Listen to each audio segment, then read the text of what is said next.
everyone, welcome back. Today is Tiago's tips how to fly a kite.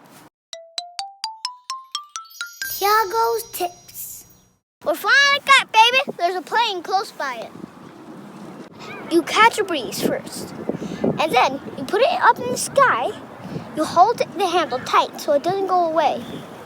And then when the breeze ends, it goes all the way down. Like that, and then find it, and then move to a different spot where you think that the breeze is there. So you could keep the kite up.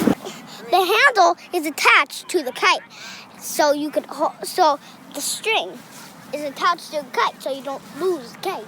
And if you want to make it longer, you can make it longer. See?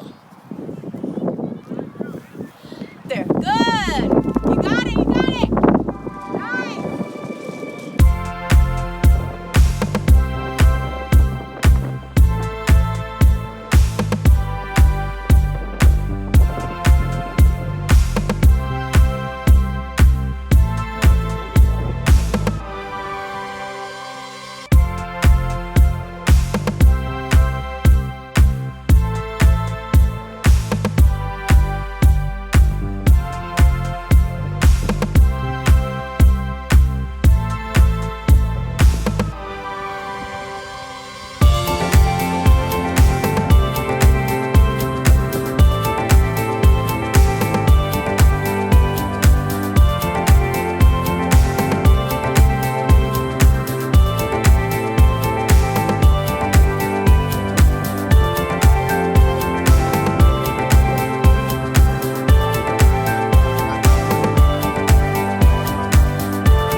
Thanks for watching. Adios, amigos. Make sure to click the subscribe button.